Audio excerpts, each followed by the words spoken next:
구독자 여러분 안녕하세요. 암호화폐 시장의 호재를 전해주는 유튜버 레이워크입니다. 영상을 제작하는 현재 시간은 2월 4일 오후 5시입니다. 오늘은 2월 셋째 주 암호화폐 일정에 대해서 소개를 해드리고자 합니다. 궁금하시죠? 영상 바로 시작합니다.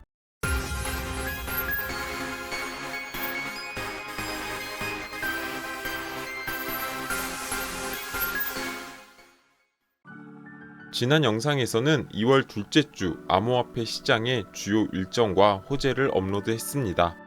트론, 무비블럭, 휴먼스케이프, 비트토렌트를 보유하신 분들이라면 우측 상단에 카드를 눌러서 영상을 꼭 보시기를 추천드립니다.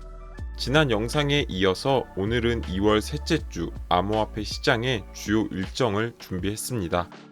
처음으로 소개할 코인은 샌드박스입니다. 샌드박스는 블록체인 기반 메타버스 플랫폼입니다. 메타버스 내에서 사용자들이 디지털 자산을 직접 만들고 판매할 수 있는 동시에 다오를 통해서 탈중앙화되어서 운영되는 프로젝트입니다. 샌드박스에는 랜드와 같이 다양한 자산이 존재합니다. 샌드박스 생태계에서는 166,464개의 NFT 형태로 존재하는 랜드가 구성되어 있습니다. 사용자들은 랜드 NFT를 구매하거나 판매하는 등의 활동을 통해서 랜드를 소유할 수 있습니다. 또한 샌드를 스테이킹하고 소비해서 다른 플레이어의 랜드에서 대회 및 이벤트를 주최할 수 있습니다. 샌드박스 코인은 생태계 내에서 화폐, 거버넌스, 스테이킹의 용도로 사용되고 있습니다. 샌드박스가 2월 7일부터 4주 동안 스테이킹 풀을 지원한다고 합니다. 이번 스테이킹 풀은 매주 20만 샌드 코인을 스테이킹 이자로 지급할 예정이고 4주간 총 80만 개를 지원한다고 샌드박스 측은 밝혔습니다. 뿐만 아니라 랜드 소유자의 경우 랜드당 스테이킹 풀 캡이 1000에서 2000으로 증가됩니다. 샌드박스 코인의 스테이킹 방법은 공식 홈페이지에 자세하게 나와 있기에 공식 홈페이지를 보면서 설명을 드리도록 하겠습니다. 공식 홈페이지 상단에 스테이킹 버튼을 클릭하면 상세 내용을 확인하실 수가 있습니다. 현재는 폴리곤 체인에 샌드박스의 스테이킹을 지원하고 있고 보시는 것처럼 총 TVL은 7천만 달러가 예치되어 있는 것을 볼 수가 있습니다.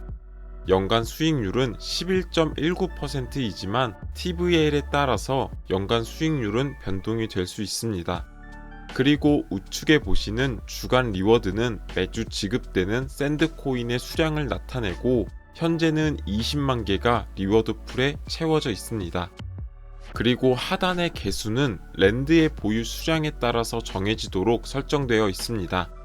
랜드의 수량에 따라서 유니크, 모굴 등의 등급이 정해져 있고 그에 따라 개수값이 변화됩니다. 결국 랜드의 소유가 많을수록 더욱 많은 스테이킹 보상을 받을 수 있습니다.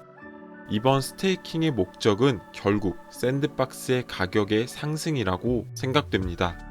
스테이킹을 지원함으로써 랜드와 샌드의 구매를 촉진시키는 효과를 가져오고 이는 샌드박스 코인의 시세의 상승을 불러일으킬 수가 있습니다. 랜드와 샌드 코인을 보유하신 분들은 이번 스테이킹에 참여하셔서 보상도 함께 받으시면 좋을 것 같습니다. 샌드박스는 22년을 마감하면서 메타버스의 성장과 랜드에 대한 다양한 데이터를 공개했습니다. 보시는 데이터는 22년 메타버스 세계의 토지의 평균 가격을 나타냅니다. 1월달 최고점을 찍은 이후 하락했지만 12월을 기점으로 다시 상승하고 있는 모습을 볼 수가 있습니다. 특히나 다른 메타버스와는 다르게 샌드박스와 디센트럴랜드가 하락폭이 상대적으로 적은 것을 볼 수가 있습니다. 이는 앞으로 샌드박스와 디센트럴랜드가 더 큰 폭으로 상승할 수 있음을 나타내고 있습니다. 이어서 보시는 화면은 메타버스 랜드의 판매 금액과 볼륨을 나타내는 모식도입니다. 메타버스 랜드의 판매 현황을 보면 초록색의 아더사이드와 주황색의 디센트럴랜드가 주로 판매되고 있는 모습입니다. 샌드박스는 상대적으로 랜드 판매가 적은 부분이 확인되고 있고 이는 샌드박스 랜드 유저들이 판매를 하지 않고 홀딩하고 있다고도 해석할 수가 있습니다. 그리고 다음은 2년간의 메타버스 세계의 자산과 랜드에 대한 비율을 나타내주는 그래프입니다. 파란색이 게임 내 자산의 판매 가격의 총합을 나타내고 초록색이 랜드 판매 가격의 볼륨을 나타냅니다.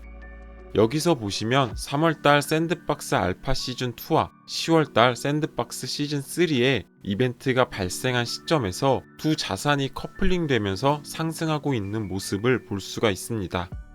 이는 향후 다양한 콘텐츠들이 진행될 샌드박스와 디센트럴랜드, 메타버스 세계가 성장할 수 있음을 나타내고 있습니다.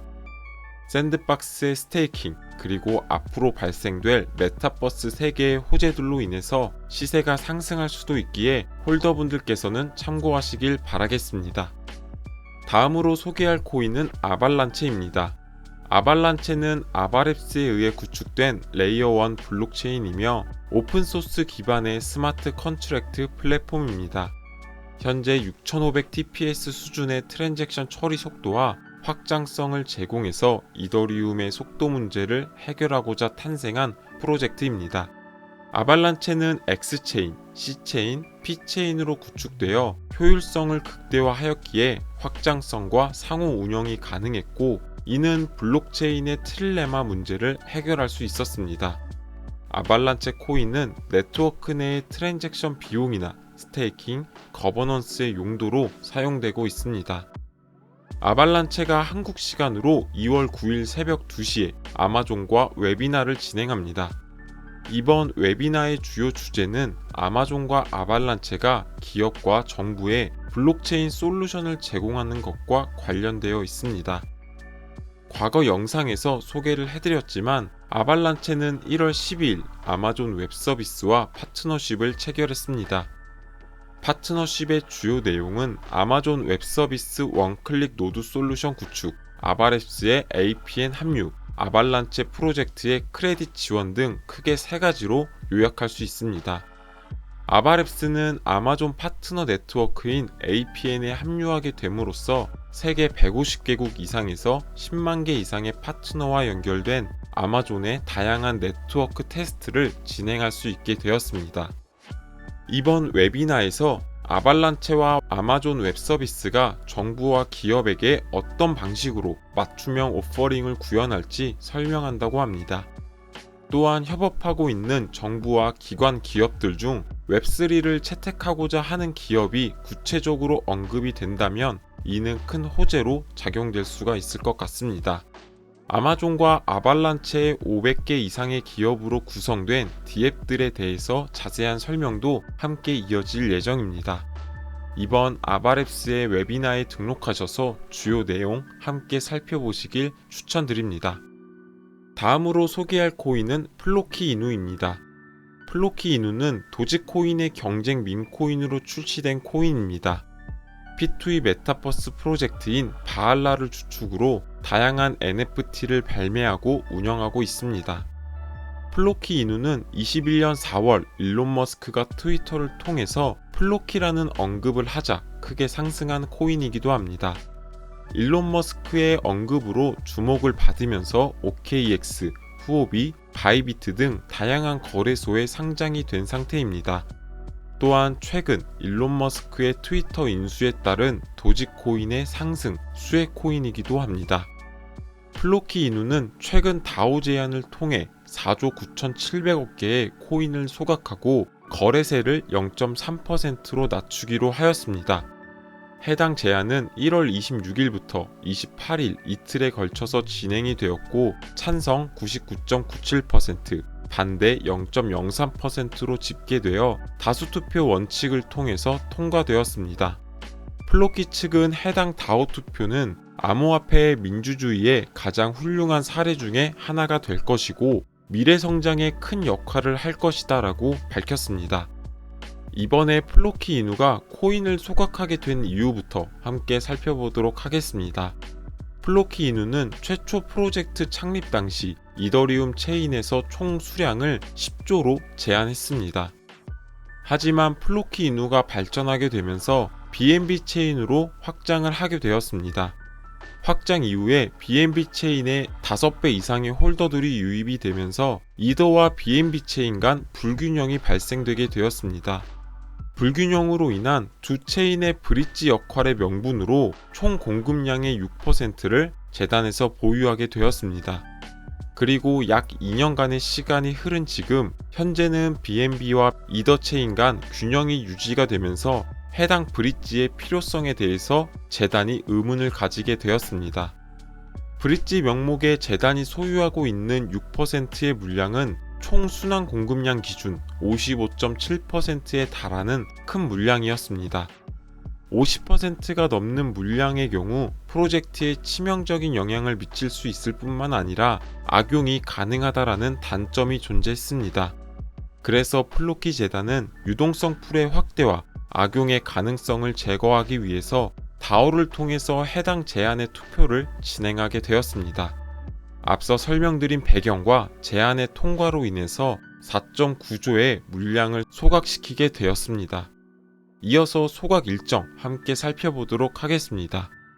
우선 트랜잭션의 거래세 인하 적용 일정을 먼저 살펴보면 한국 시간으로 2월 4일 새벽 3시부터 적용이 될 예정입니다. 3%에서 0.3%로 무려 10배나 절감이 되는 부분이기 때문에 실제 트랜잭션을 이용하시는 분들에게는 체감이 될 만한 수치라고 생각합니다. 그리고 브릿지 코인 소각은 2월 10일 새벽 3시에 영구 소각이 진행됩니다.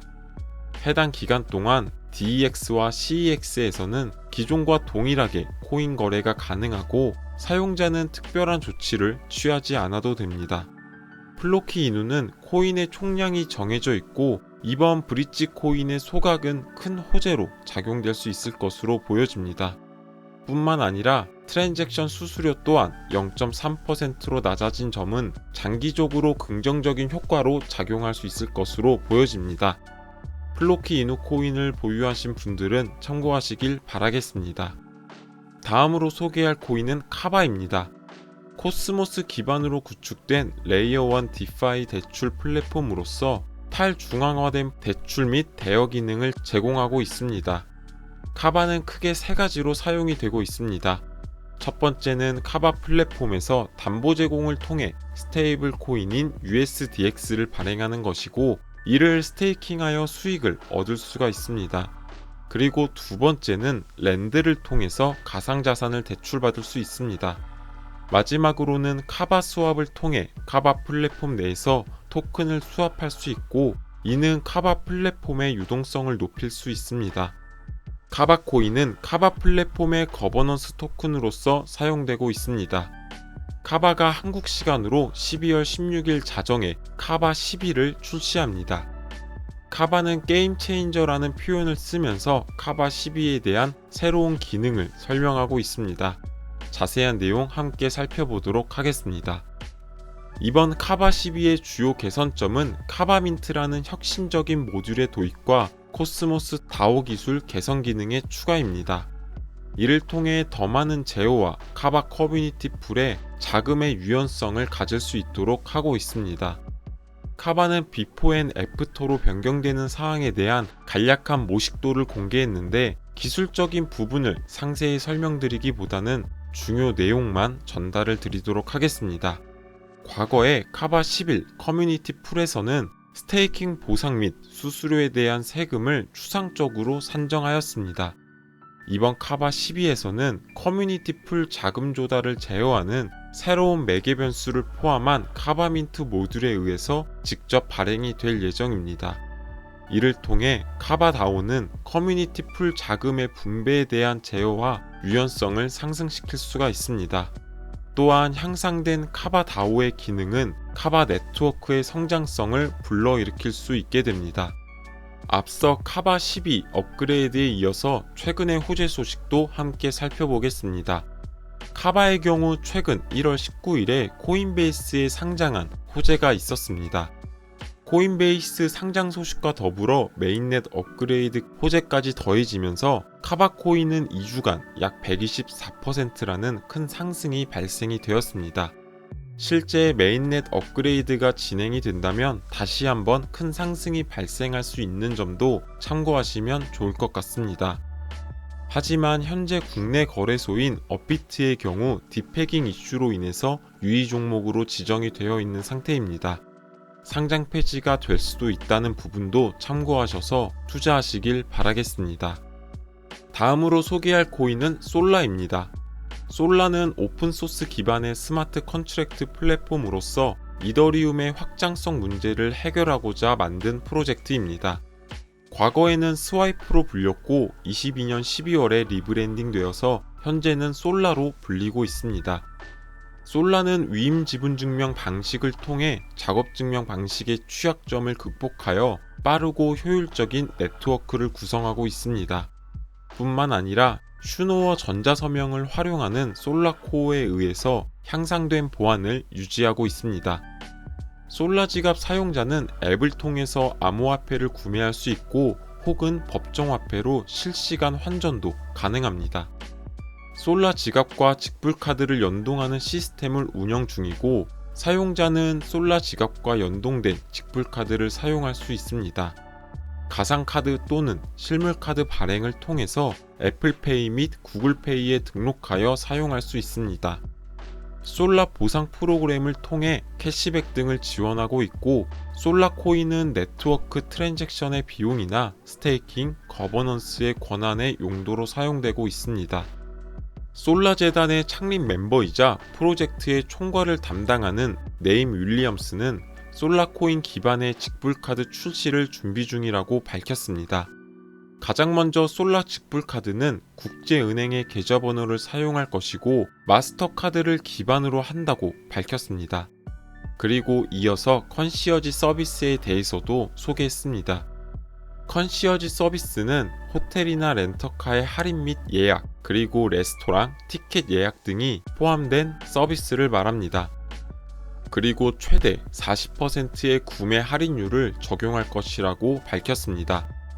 또한 솔라 직불카드의 거래 수수료는 소각이 될 예정이고 다중통화 지갑의 장점과 연중 무휴 거래가 가능하다는 장점을 트위터를 통해서 밝혔습니다. 직불카드에 발급이 된다면 전세계 어디에서나 솔라 직불카드를 통해서 빠르고 쉽게 결제가 가능하다라는 장점과 함께 시세의 큰 상승을 불러일으킬 수 있지 않을까 싶습니다. 솔라 홀더분들께서는 참고하시길 바라겠습니다. 오늘의 영상은 여기까지입니다. 투자에 있어서 큰 도움이 되셨으면 좋겠습니다. 해당 영상이 도움이 되셨다면 구독과 좋아요 버튼을 눌러주시고 다음 코인 분석 때 뵙도록 하겠습니다. 시청해주셔서 감사합니다.